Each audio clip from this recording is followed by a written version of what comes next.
What is good, guys and gals, and welcome to the Films and Pixels podcast, episode 16. I am your host, Afif.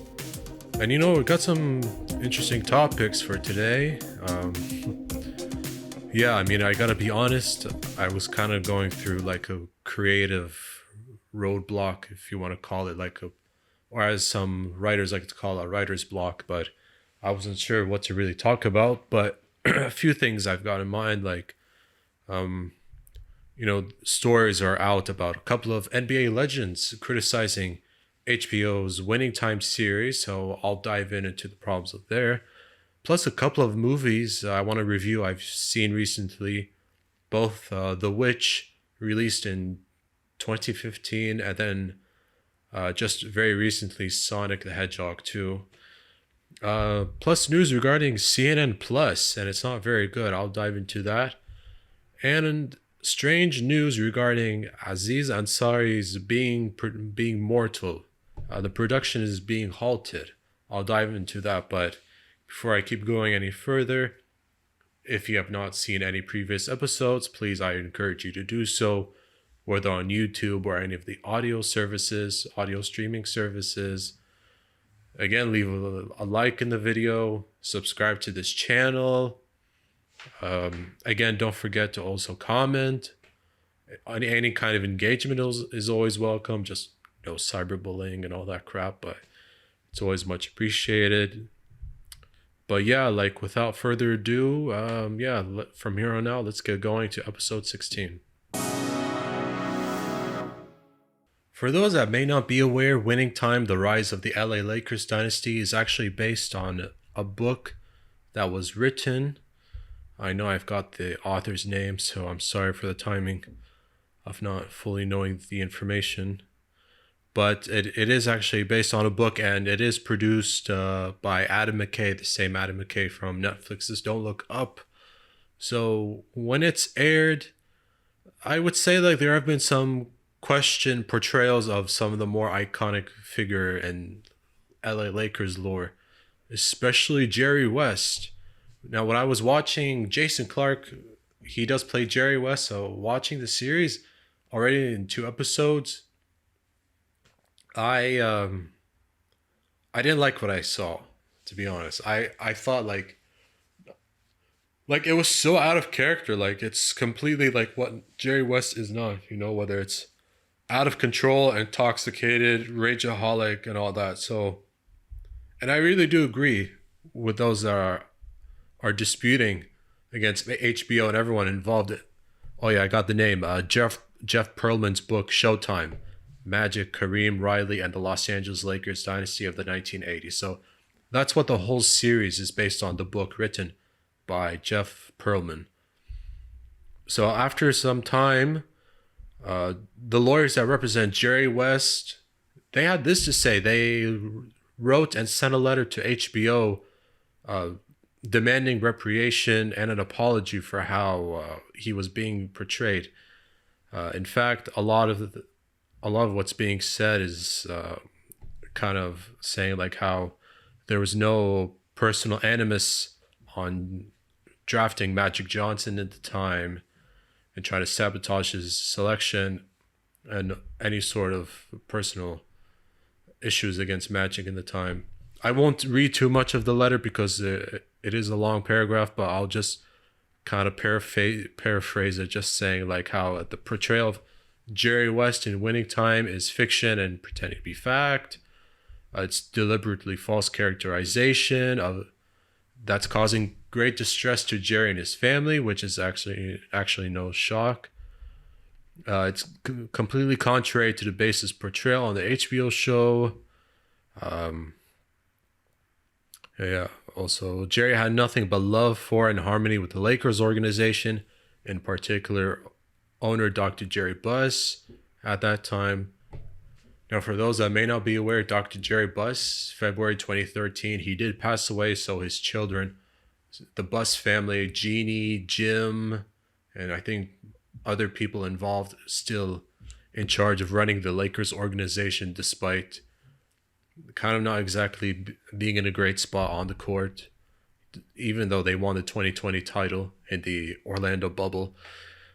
But also, like, the letter also said that, like, HBO's characterization of Jerry is so egregious and cruel that a number of former Laker players, executives, and associates, some who are also portrayed in the series and worked directly with him for many years, have weighed in. So there are many well-known Los Angeles Lakers figures in the organization during that time who knew Jerry West very well that can say otherwise, contrary to how he's been portrayed in the HBO show, such as Michael Cooper, Jamal Wilkes, Mitch Kupchak, who is currently GM right now for the Charlotte Hornets, also working for Michael Jordan, owning that team. Frank Mariani, Claire L. Rothman, Bob Steiner, Charlene Kenny, and also Kareem Abdul-Jabbar. Kareem Abdul-Jabbar also happens to be portrayed in the whole series by Solomon Hughes. For Solomon Hughes, I just saw the other day Solomon as a guest for the Rich Eisen show, which is fantastic to watch from time to time. Solomon Hughes in the show portrays Kareem Abdul-Jabbar. Kareem also weighs in on the HBO show. I'll get into a moment. Also, like, other actors involved. Quincy Isaiah also portrays Magic Johnson. This is an interesting one. Devon Nixon. Yeah, Devon Nixon. He's the son of Norm Nixon. Devon portrays his dad, Norman Nixon. So that was actually pretty cool. But, like, even though the first episode, like, again, I haven't read the book. I haven't even seen the book on sale at different bookstores. But to me, it just, like, it doesn't sound or look even accurate, like, you know, especially Jerry West in the show. And also one of the lawyers was saying, like, instead of exploring his issues with compassion as a better way to understand the man, they turned him into a Wile E. Coyote cartoon to be laughed at. Oh, wait, hold on. Wait, what I just said, that was actually from Kareem Abdul-Jabbar, but yeah, one of his lawyers was saying, like, how Jerry West was an integral part of the Lakers and NBA success, and that is true. Even though West played in 9 NBA finals, winning once and losing 8 times, he is still the official NBA logo to this day, so that he still has a place in today's NBA lore, especially since post-retirement, being a well-regarded executive, having an input and helping build playoff championship teams, whether it's for Lakers, Grizzlies, consultant for Warriors and Clippers and so forth. So I do think, like, the way he's being portrayed is an insult, and I do agree. Okay, also, yeah, like, instead of seeing the true brilliant GM he was at the time and building one of the great dynasties, the contrary to the show, the book leaves readers with a true impression of Jerry as a brilliant and thoughtful GM.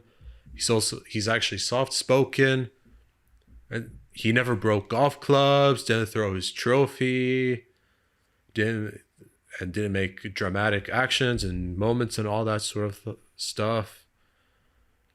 Hold on, sorry for one moment. Yeah, like Kareem Abdul-Jabbar was saying how he's being portrayed like a cartoon character, didn't break stuff. Now, as for Kareem Abdul-Jabbar, what he thought of his portrayal on the show in particular, he had a lot to say actually regarding with the show and how Adam McKay, did the work on the whole thing. So yeah, sorry, I know it's just bad time, but just give me a moment because I just want to pull up some of Adam McKay's credit work. Yeah. Kareem Abdul-Jabbar was saying, how did so many talented people go so terribly wrong? He writes in a new blog post criticizing HBO drama show Winning Time, Rise of the Lakers Dynasty. He even said that the show is deliberately dishonest and really dull, which I can honestly agree. You know, he wanted to clarify in his blog post, this has nothing to do with Solomon Hughes, which I'm glad, like, because when Solomon Hughes was talking to Rich Eisen, he was saying how he grew up really admiring Kareem Abdul-Jabbar, knowing his stories, his books, watching him play, video clips of him playing, and so forth. And even Kareem said on his blog post that the show commits the sin of being boring over and over. He thought that Don't Look Up would be just an anomaly, but then was shocked at the poor quality of the show. And perhaps because he was overwhelmed by his passion about global warming, he let his commitment overshadow his critical eye. But now that Winning Time suffers the same shallowness and lazy writing, I'm not so sure, said Kareem. He even criticized Winning Time for bland characterization. Even added that the characters are crude stick figure representation that resemble real people, the way Lego Han Solo resembles Harrison Ford. Each character is reduced to a single bold trait, as if the writers were afraid anything more than complex would tax the viewer's comprehension. Jerry has openly discussed his struggle with mental health, especially depression. Instead of exploring his issues with compassion as a way to better understand the man, they turned to Wiley cartoon character, like I said before.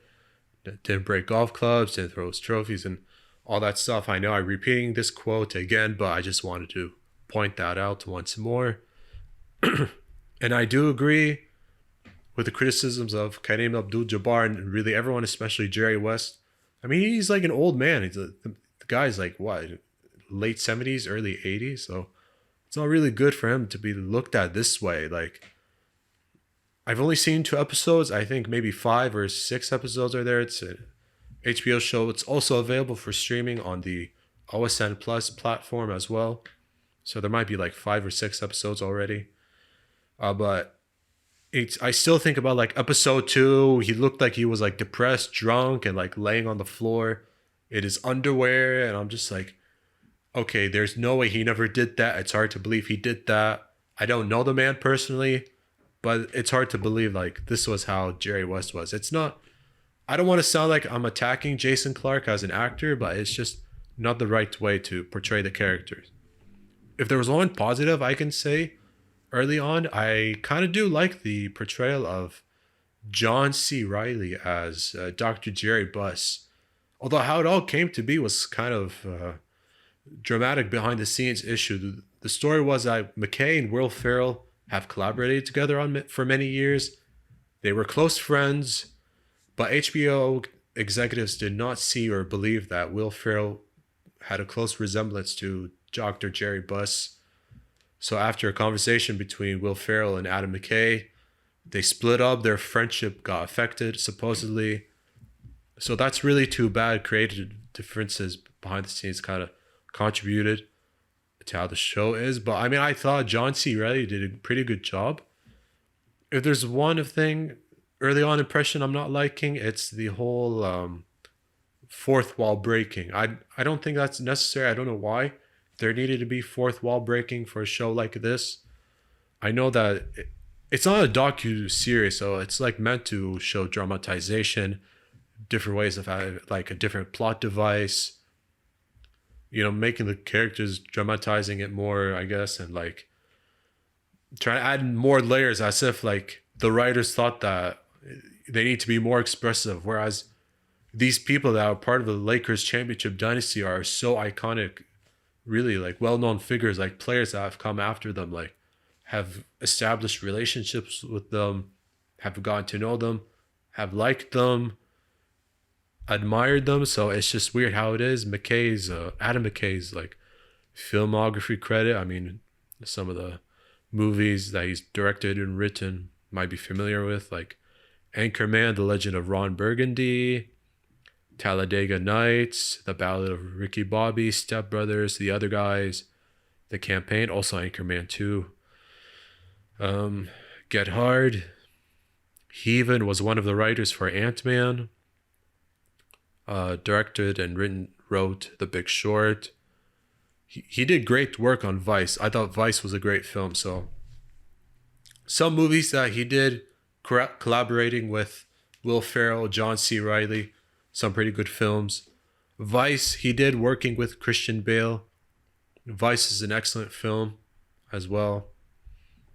So I think just based on my impressions, like seeing the first two episodes, yeah, it feels bland, boring.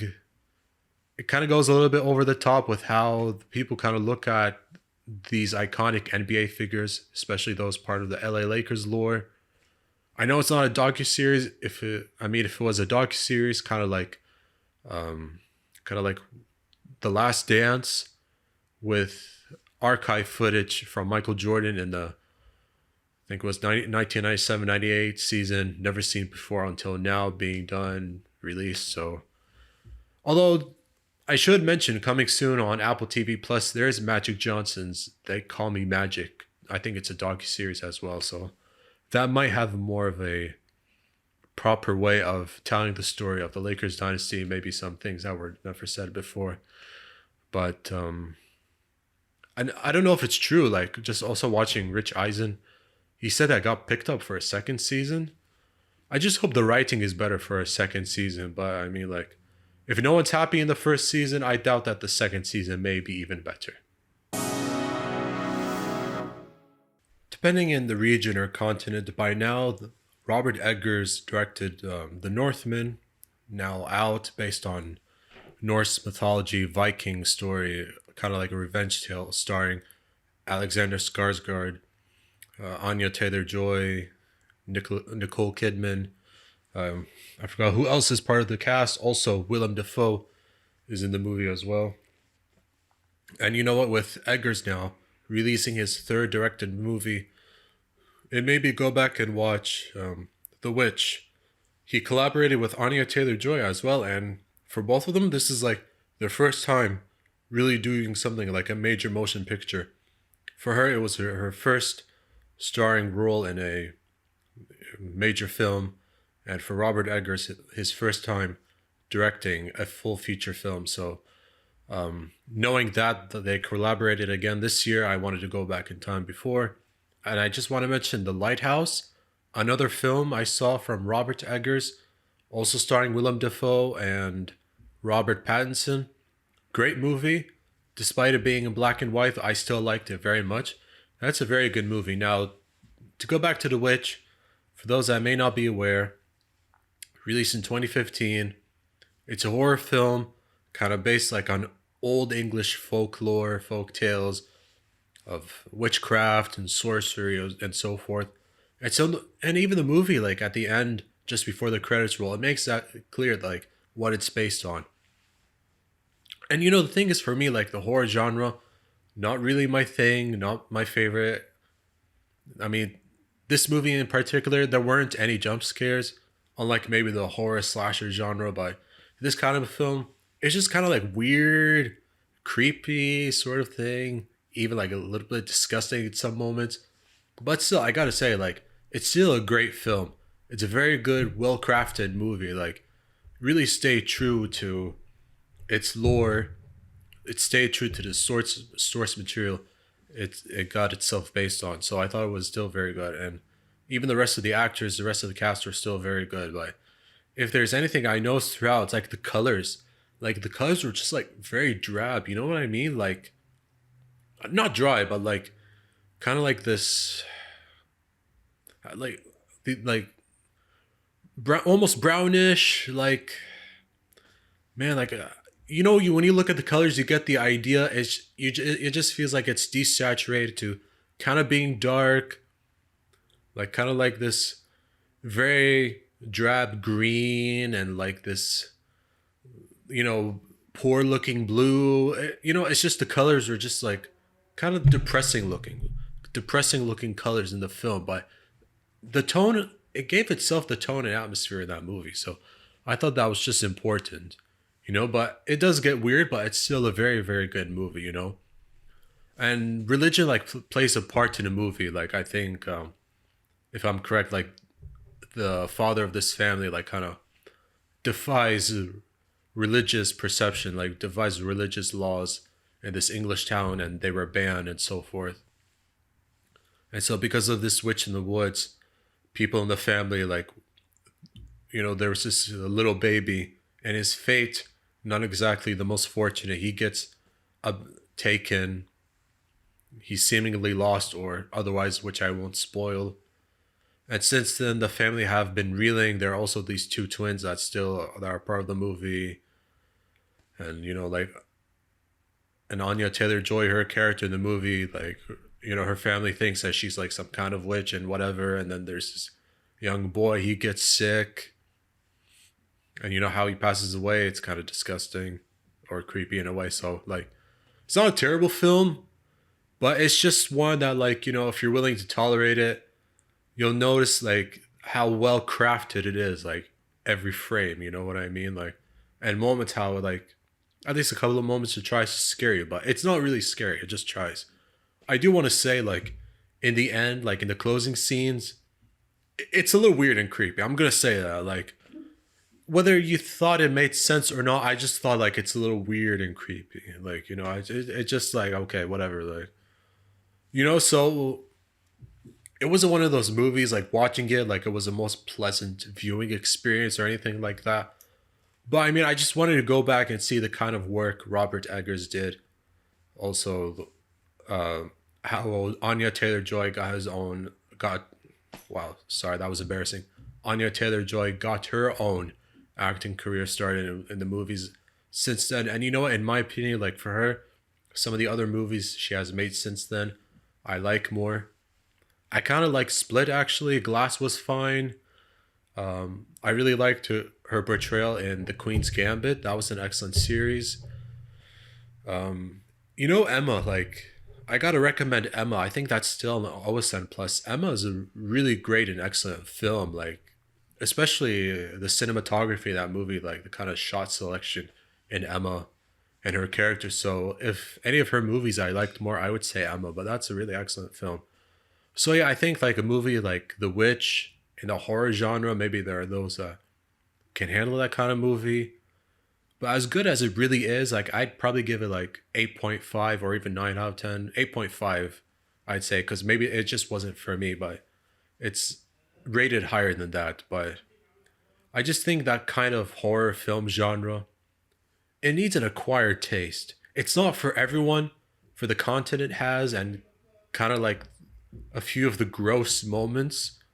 But if you're willing to handle it, follow along and see kind of like the lifestyle and the way people had to live or how that kind of family had to live, maybe you'll like it further. But, The Lighthouse, I'd say for me personally, is a much better film from Robert Eggers. But yeah, that's just how I view it and saw The Witch. So some movies I'm willing to see more than once.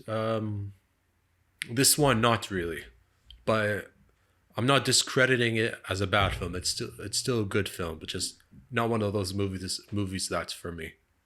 Yeah. All right, in this segment, I want to review another movie once more, but new and very recent. Earlier today, as of this recording, I should say, like I was bored. It was Sunday. Didn't have much to do, so I thought, why not go check out Sonic the Hedgehog 2. I was interested in it for some time. I did see the first one, although at home. But, I walked away not regretting it, actually. Like, I'm glad I saw it. I'm not, like, a big fan of the games or anything. A few of them, I know that the ones, I think in the 80s are very good. There have been some good ones since then. A few of them, like, kind of, like, failed. Horrible ones. Like, Sonic Mania that's a great game. That's one of the very best, actually. Like, there have been some games that, like, really disastrous I did not play, like whether it's in the 3D era, like '06, something called Unleashed, whatever it may be. Like there have been a fair share of disastrous Sonic the Hedgehog games. So, and some of the other 2D ones, like well regarded, and even Sonic Generation still well beloved as well. But going back to the film without being sidetracked, I thought this was, as a video game movie adaptation, it was still very good, but I'm not going to say it's great. I do want to say that entertainment factor, it's definitely there as a blockbuster film. So it was still very much fun to watch. It was pretty cool to see, a couple of new familiar characters making their first appearances in Tails and Knuckles. That was fun to see. I actually liked Idris Elba's voice acting work as Knuckles. The thing I liked about it is like he sounds so serious, but at the same time, you can tell like it's kind of funny on purpose in some ways, like because like he delivers it in a serious way, but it's a little bit humorous in some parts. But it's still a serious character as well, like not smiling, go happy, lucky, sort of thing, kind of like Tails and Sonic as well. I liked how, regarding Tails and Sonic, I like how throughout the film their relationship grew and developed. It was good to see it because like Sonic as a character, like even though he has a human family of his own, he just needs a friend. Like even it goes back to the first movie, thinking about like there was a moment where he felt lonely and being alone made him depressed. So having a friend like Tails, like I just thought it was great for his confidence. Like that was a great character development moment for both of them, like having familiar friends or a new friend that accept their differences. Like Tails was saying his backstory of like being weird just because like this extra tail, and always is the kind of person that likes inventions and gadgets. So I thought that was an important part as well. That was kind of nice to see, especially in that scene where there's a dance sequence in the snowy Siberia area. So I just thought that was just nice to watch and fun. So there is a fun entertainment factor as well. The kind of movie that's also made for families. Without forgetting, I want to mention Jim Carrey returning as Dr. Robotnik. It was fun. I mean, even for someone at that stage of his acting career, like he was still very energetic as the kind of Jim Carrey that we all know and that we're familiar with. The kind of trademark Jim Carrey, energetic, enthusiastic, kind of the same sort of thing that we've seen before from him. Kind of like his trademark comedic style. And I thought, like, once again, he fit the Eggman role perfectly, Dr. Robotnik, however you want to name him. So I thought that was just good and fun to see. But also, there's like a wedding scene in Hawaii. I want to talk about the human character part. Like, there's a wedding scene where, like, it turned out to be like some sort of operation by some agents in a fictional group.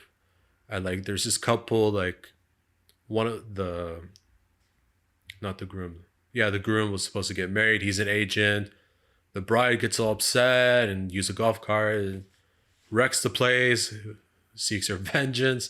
Like it's supposed to be fun and funny, and I get it. I thought like it was a comedic moment, but I just thought like it kind of halted the pace of the main plot of the film, with Sonic and Tails looking for this emerald, or if you want to call it like a thingamajig or whatever, like call it like a special object that's meant to be all powerful and do something. It's the same plot device that we've all known and seen from other films, whether it's Indiana Jones or something else from other major blockbuster or films of popular IP. So I just think like in terms of the story arc, like it borrows something from before. It kind of borrows something familiar. So this is just how I saw it. Third act, the action was great and fun.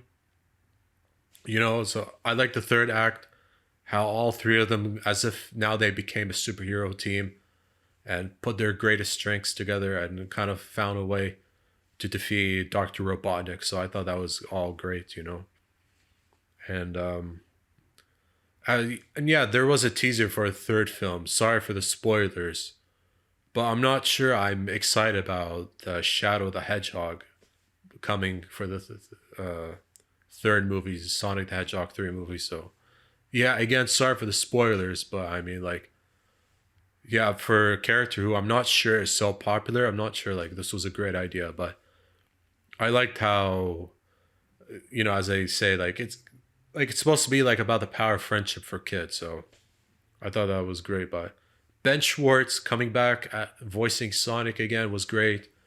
Colleen Oshagawa reprising her role as Tails, as heard in the games. That's good.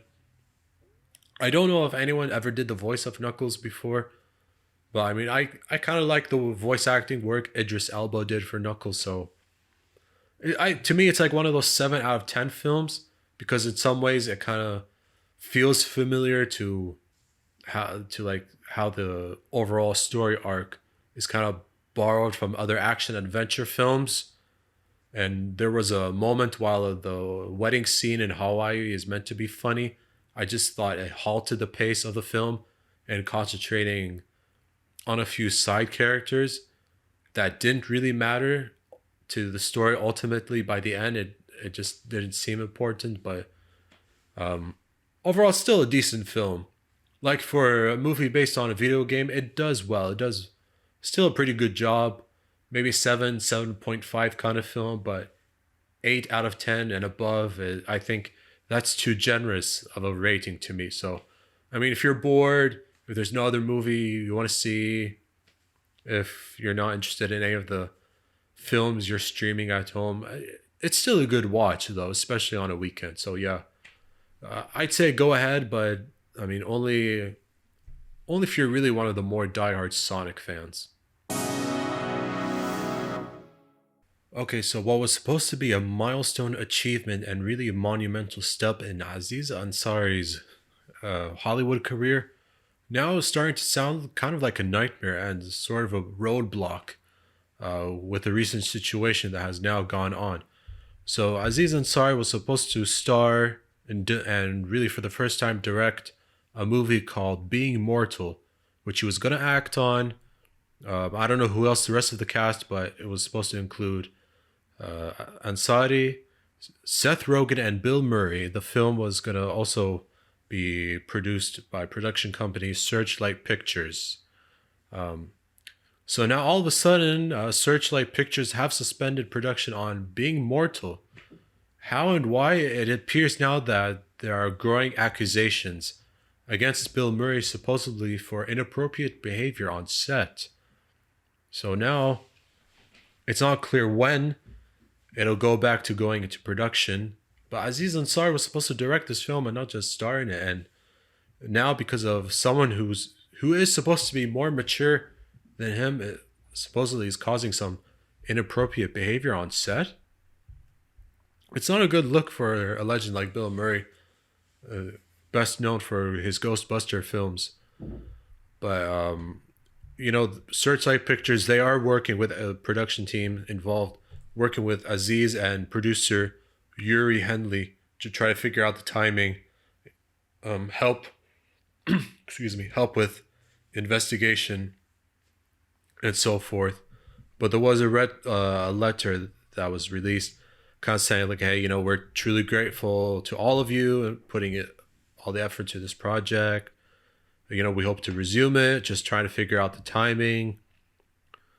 Production will keep in touch with you to share details. We'll let you know if we have more information to share. So the good thing is that the complaints were not directed towards Aziz Ansari. That's a good thing, right? So at least a source close to the project was saying that like he's been working exhaustively with producing partner Henley to try to get things going, fix the problems, keep production moving forward, fix the complaints. So it's not clear when filming will come back. So yeah, because for those that are just curious, this has nothing to do with COVID-19. So this isn't a COVID-19 production suspension type of thing. So the formal suspension came 3 days after production was first halted on the film. Now, on details on what this film is kind of about, Being Mortal is based on Atul Gawande's nonfiction book, Being Mortal, Medicine and What Matters in the End, Principal photography in the film began like somewhere at the end of March and was supposed to be completed during the second half of the year, I think. It was going to come sometime in 2023, so because of this delay that's being halted, we don't know when things will go back to normal, but at least Searchlight Pictures had a letter. I won't read all of it just for the sake of time and not bore people, but I can paraphrase it just saying like, dear cast and crew, we know you're all concerned from these recent delays in production. Give you an update. We know we were made aware of a complaint, looking into it. Because of the circumstances, production can't continue, but we are grateful. And the hope is to continue working with Aziz and Yuri to figure out the timing. So we'll keep in touch. We'll let you know if you have more information. So this is you'll find the letter actually, and the whole article is also being updated. Not just like on websites like Comic Book and The Wrap. Variety.com has a good article as well. They have a copy of the letter that they wrote. So Variety obtained the letter itself. So in terms of this whole being mortal allegations situation from Bill Murray, it's not a good look for everyone involved that maybe could have more supervision on the situation. A close source was actually saying, I don't know if it's true, but according to page 6, I am reading a headline that says Bill Murray allegedly handsy with women on Aziz Ansari film set. So if he's being handsy and inappropriate touching women, then this garners even more punishment. This may garner him being fired and recasted in the film. Maybe the movie, whatever scenes he kind of filmed, may have to be re-recorded, reshoot again, just regardless of the extra cost it may take for those scenes to be done again. And I know that's not easy, regardless of the budget available left for this film.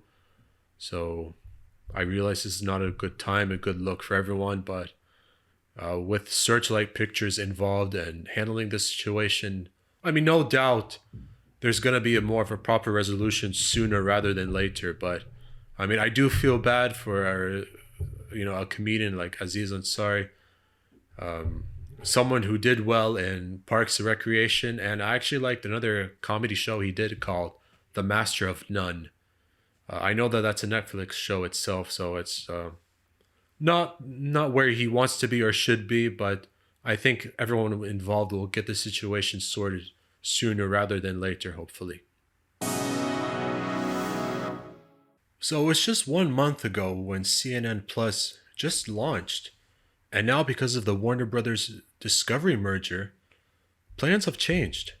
There's now a new corporate strategy to just completely shut down CNN Plus just 1 month after it was officially launched. And yeah, not to sound like a broken record, but kind of bad and unfortunate. But I mean, corporate changes regarding the front office, with David Zaslav, he's now going to be the new CEO of Warner Bros. Discovery.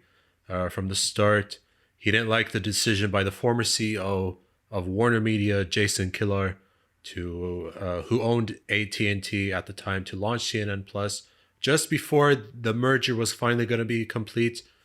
So that's just among one of the reasons why it happened, despite maybe some people were going to be subscribed. I know there is some data from an article I found, but it is going to be shut down as of April 30. So for those that are using it, it's still available, but when it's April 30, that's it. It's going to be one of the first moves Warner Bros. Discovery has made since the merger. So CNN Plus will be shut down, despite how ambitious the move may be. And the decision really is just supposedly in line with the company's broader direct-to-consumer strategy. So I think like the corporate strategy, the kind of having a change and the direction, because they want to go in a new direction, and especially since like there's already a competitive market of like TV news streaming wars that are already there, like MSNBC, for example, having something of their own for Peacock. And it's too bad because it seemed like there was going to be some shows, some talented programs going to be in development that could have been launched. But they're an important factor. I should say that the employees that were going to work on this have been notified, but they are going to be paid for the next 90 days and will have be opportunities to explore other ventures, other job opportunities, since it's going to be shut down. So at least there might be some way to compensate for this loss, despite the timing. It's too bad for employees that were working on CNN Plus that now have to find something else to do, but at least there's going to be a way for that to work. Let's see as well. I think as well, like, sorry, there might have been like 100,000 to 150,000 subscribed in the first few weeks. Yeah. And there are going to be like programs and shows like 5 Things and Reliable Source Daily as well. And some familiar names like probably Chris Wallace. Actually, no, Chris Wallace went from CNN to Fox News Channel. But I know this has nothing to do with him, but let's see. Yeah, I think like ABC News and NBC News, they took like some notable names like Alison Roman and Scott Galloway as well. But as for one of the main reasons why there was a change in direction, I think it had to do with, for obviously like, it's just 1 month, but it didn't really get off the ground in a competitive streaming market with other news TV programs. Not exactly an enthusiastic consumer reaction as well in this strategy. So now they have to shift to something different, shut it down, put their resources into something else that they can do together, especially with the amazing channels they still have, whether it's just a Discovery Channel, Discovery Science, and so forth. And although I see those channels from time to time, but like me personally, I'm a fan of them. They're just interesting. You kind of learn something about like, factories producing different products and manufacturing cars and all that good stuff. So I just hope like there's more of a creative way for like educational purposes, because like, when you really think about it, like, today's generation, especially for kids, like it's easy to get distracted by our mobile phones, and to invest more in getting more people, even young adults or older adults, having more interesting programs on TV on something, whether it's just like science or technology, or have more stories on more ambitious figures that are making a difference, and what kind of innovations that they can do, that they can bring.